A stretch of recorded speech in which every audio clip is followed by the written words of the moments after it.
नमस्कार और जय श्री हरि। चेतना भक्ति चैनल में आपका हार्दिक स्वागत है। यदि आप पहली बार हमारे चैनल पर आए हैं तो ऐसे ही सनातन धर्म, आध्यात्मिक रहस्यों और प्राचीन ज्ञान से जुड़े वीडियो देखने के लिए हमारे चैनल को अभी सब्सक्राइब करें और बेल आइकन को भी अवश्य दबाएं ताकि हमारी हर नई वीडियो सबसे पहले आप तक पहुंचे। अब आइए आज के इस अद्भुत रहस्य को जानते हैं। घने वन के मध्य स्थित एक शांत आश्रम। प्रातः काल की स्वर्णिम किरणें वट वृक्ष की विशाल शाखाओं से छनकर भूमि पर पड़ रही थीं। मंद समीर बह रही थी। पक्षियों का मधुर कलरव वातावरण को दिव्यता से भर रहा था। वट वृक्ष के नीचे गुरुदेव गहन ध्यान में लीन थे। उनके मुखमंडल पर ऐसी शांति थी मानो समय भी उनके चरणों में ठहर गया हो। उसी समय मिथिला के महाराज जनक विनम्र भाव से आश्रम में पहुंचे। उन्होंने गुरुदेव के चरणों में प्रणाम किया और कुछ क्षण मौन खड़े रहे। गुरुदेव ने नेत्र खोले और स्नेह भरी दृष्टि से उन्हें देखा। गुरुदेव बोले, आओ राजन, आज तुम्हारे मन में कौन सी जिज्ञासा उठी है? राजा जनक बोले, गुरुदेव, संसार में मैंने एक परंपरा देखी है। जब किसी घर में मृत्यु होती है तब कुछ समय तक चूल्हा नहीं जलाया जाता। लोग कहते हैं कि ऐसा करना वर्जित है, परंतु मेरे मन में प्रश्न उठता है, क्या यह केवल एक रीति है या इसके पीछे कोई गहरा सनातन रहस्य भी छिपा है? यदि रहस्य है तो कृपया उसे विस्तार से बताइए। गुरुदेव कुछ क्षण मौन रहे। उनके मुख पर गंभीर मुस्कान थी। गुरुदेव बोले, राजन, तुम्हारा प्रश्न केवल चूल्हे का नहीं है। यह जीवन, मृत्यु, आत्मा और परिवार की चेतना से जुड़ा हुआ प्रश्न है। यदि कोई केवल बाहरी नियम देखकर उसका पालन करे तो वह परंपरा निभाता है, किंतु यदि वह उसके पीछे का भाव समझ ले तभी वह सनातन धर्म का सार समझता है। राजा जनक अत्यंत ध्यानपूर्वक सुनने लगे। गुरुदेव बोले, सबसे पहले यह जानो कि मृत्यु केवल शरीर का अंत है, आत्मा का नहीं। सनातन दर्शन कहता है कि आत्मा न जन्म लेती है और न ही मरती है। जब कोई शरीर छोड़ता है तब केवल उसका स्थूल शरीर समाप्त होता है। उसकी चेतना अपनी अगली यात्रा की ओर अग्रसर होती है। ऐसे समय में उस घर का वातावरण सामान्य नहीं रहता। परिवार शोक में होता है, मन व्याकुल होता है।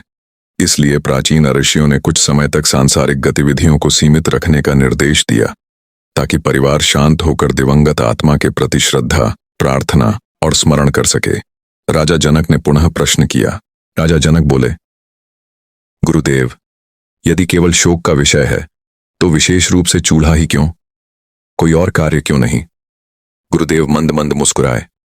गुरुदेव बोले, राजन, यही वह स्थान है जहां अधिकांश लोग केवल परंपरा देखते हैं पर उसका संकेत नहीं समझते। सनातन संस्कृति में चूल्हा केवल भोजन बनाने का साधन नहीं माना गया, उसे गृहस्थ जीवन का हृदय माना गया है। जिस प्रकार यज्ञ में अग्नि देवता साक्षी होते हैं, उसी प्रकार घर का चूल्हा भी गृहस्थ के नित्य यज्ञ का प्रतीक है।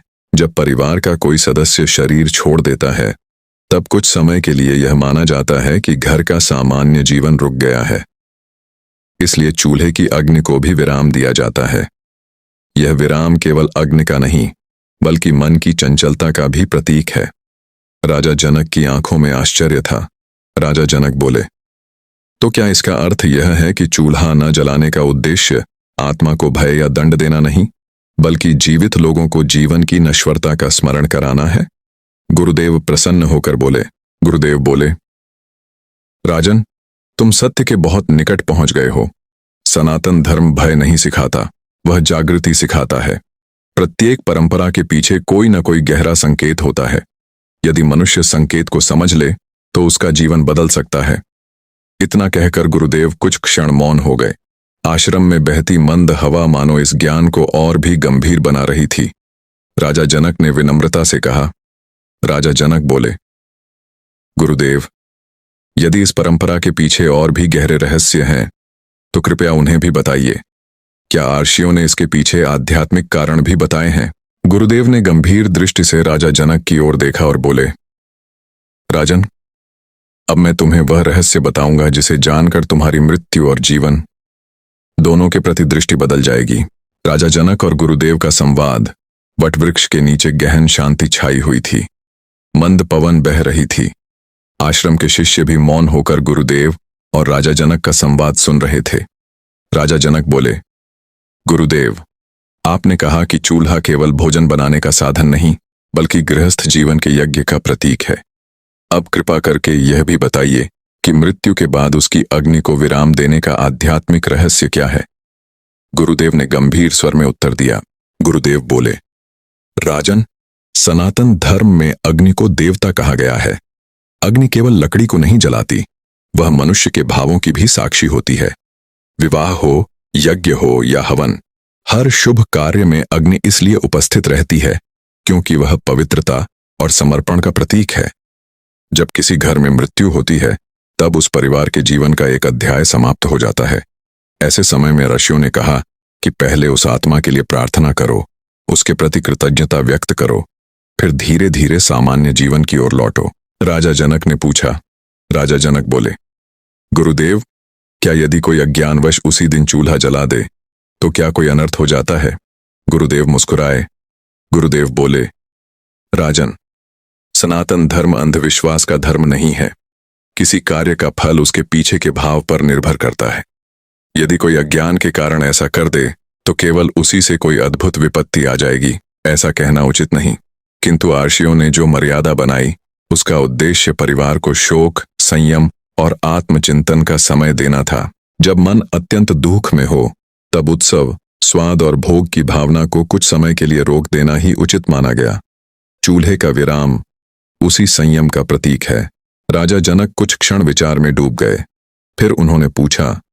राजा जनक बोले, गुरुदेव, क्या इस परंपरा का संबंध दिवंगत आत्मा की यात्रा से भी है? गुरुदेव ने शांत स्वर में कहा। गुरुदेव बोले, राजन, अनेक प्राचीन ग्रंथों और परंपराओं में यह वर्णन मिलता है कि मृत्यु के बाद आत्मा अपनी अगली यात्रा की ओर अग्रसर होती है। इस अवधि में परिवार के लोग उसके लिए प्रार्थना, स्मरण और शुभ संकल्प करते हैं। विभिन्न क्षेत्रों और परंपराओं में इन रीतियों का पालन अलग अलग प्रकार से होता है।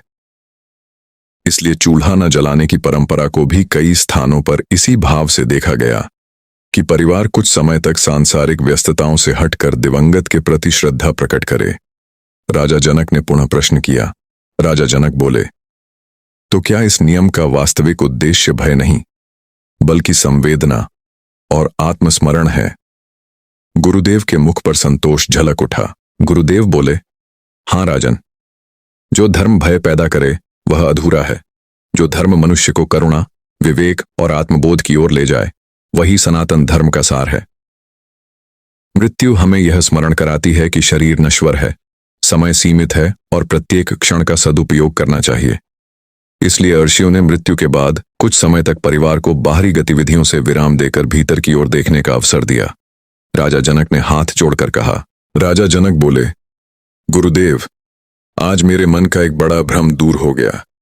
अब मैं समझ गया कि परंपराओं का मूल्य केवल उनका पालन करने में नहीं बल्कि उनके पीछे छिपे भाव को समझने में है।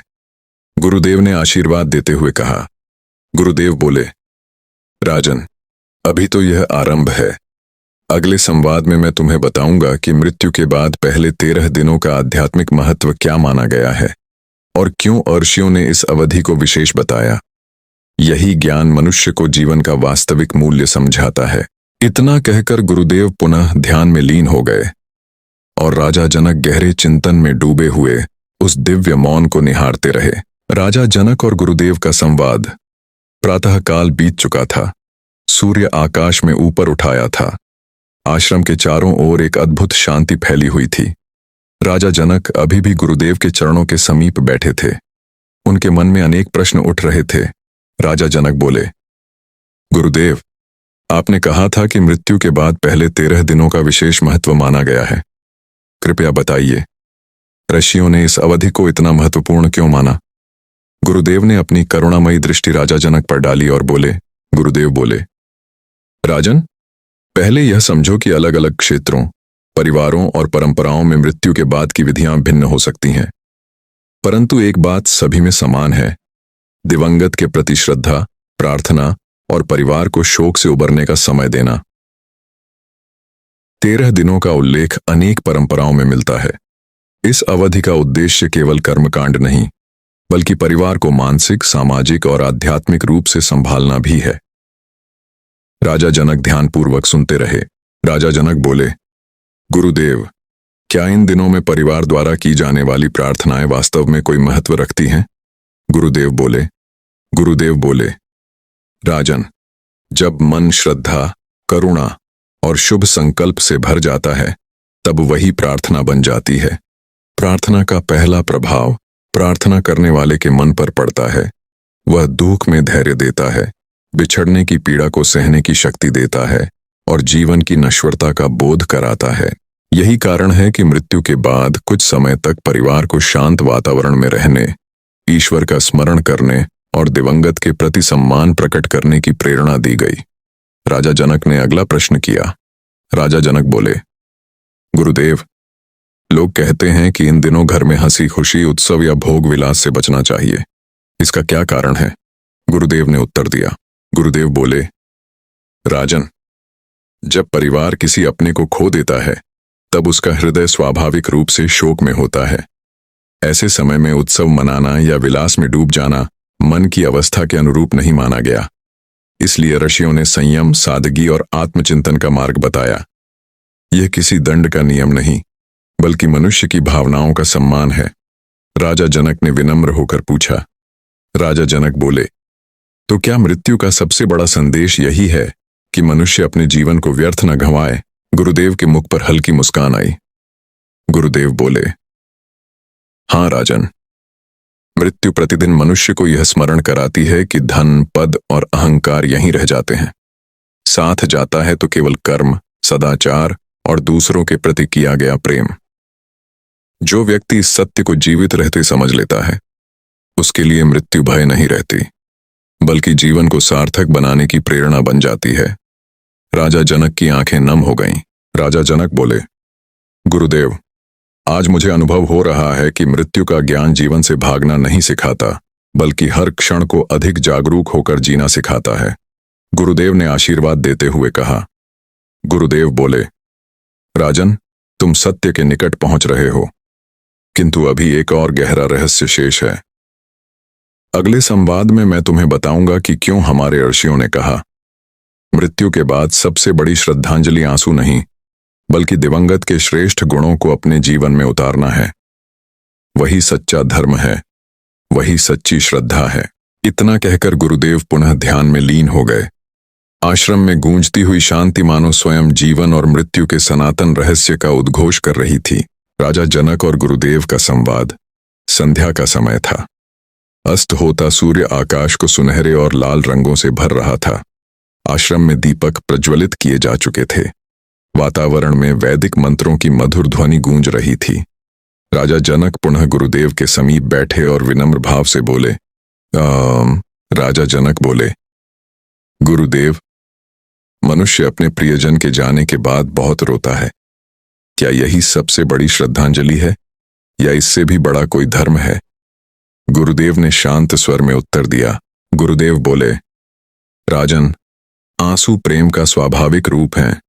अपने प्रिय के वियोग में दुख होना मानवता का लक्षण है, किंतु यदि जीवन केवल शोक में ही रुक जाए, तो यह उस दिवंगत व्यक्ति की स्मृति का सम्मान नहीं, बल्कि जीवन की गति को रोक देना है। राजा जनक ने पूछा। राजा जनक बोले, तो फिर सच्ची श्रद्धांजलि किसे कहा जाए?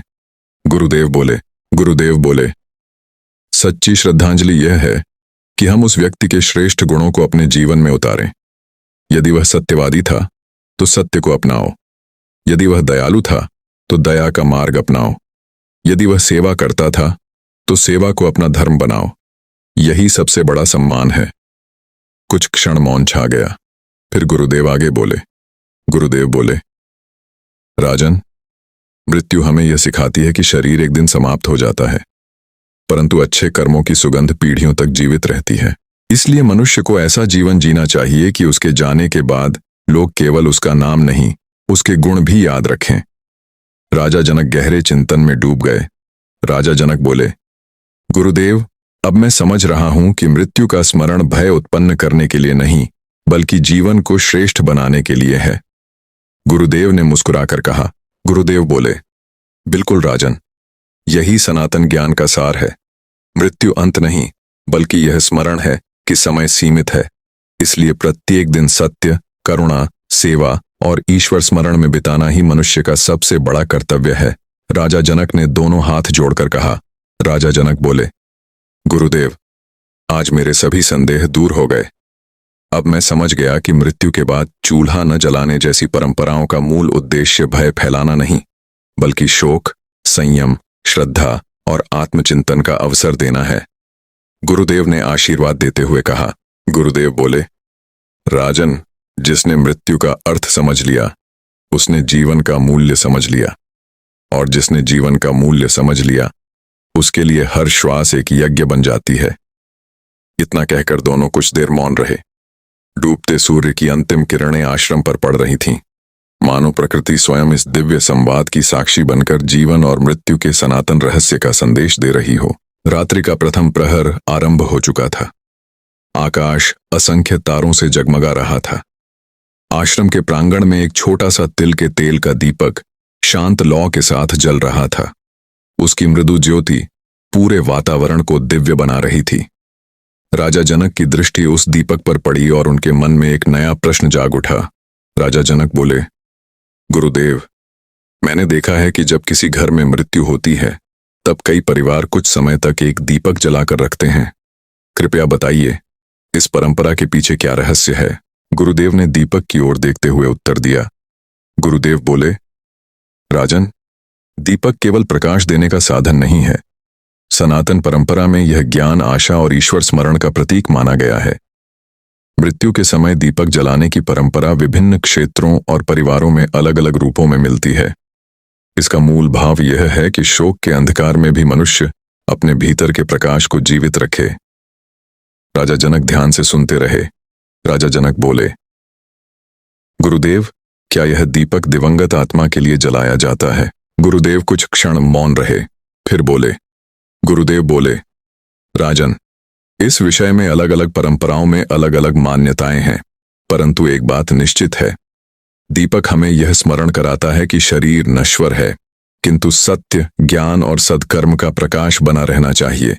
इसलिए दीपक का सबसे बड़ा संदेश जीवित लोगों के लिए है, ताकि वे निराशा में न डूबें और धर्म के मार्ग पर स्थिर रहें। राजा जनक ने पुनः प्रश्न किया। राजा जनक बोले, तो क्या मृत्यु के बाद किए जाने वाले सभी संस्कारों का उद्देश्य जीवित लोगों को भी शिक्षा देना है? गुरुदेव के मुख पर संतोष झलक उठा। गुरुदेव बोले, हाँ राजन, यही सनातन संस्कृति की विशेषता है। प्रत्येक संस्कार केवल एक कर्म नहीं, बल्कि एक शिक्षा है। मृत्यु के बाद की परंपराएं हमें करुणा, धैर्य, संयम और जीवन की अनित्यता का बोध कराती हैं।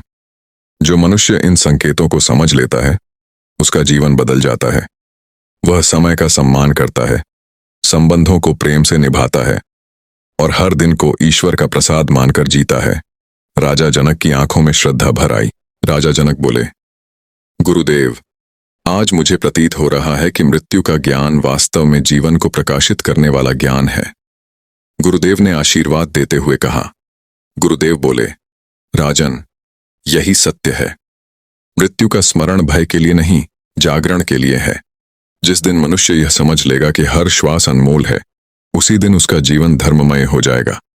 इतना कहकर गुरुदेव ने उस दीपक की लौ की ओर संकेत किया और बोले, राजन, अगले संवाद में मैं तुम्हें बताऊंगा कि मृत्यु के बाद घर में कुछ समय तक सादगी और संयम क्यों रखा जाता है और ऋषियों ने इसके पीछे कौन सा गहरा मनोवैज्ञानिक तथा आध्यात्मिक संदेश छिपाया है।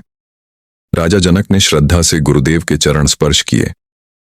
आश्रम में जलता दीपक मानो यह संदेश दे रहा था कि अंधकार कितना भी गहरा क्यों न हो, एक छोटी सी ज्योति उसे दूर करने के लिए पर्याप्त होती है।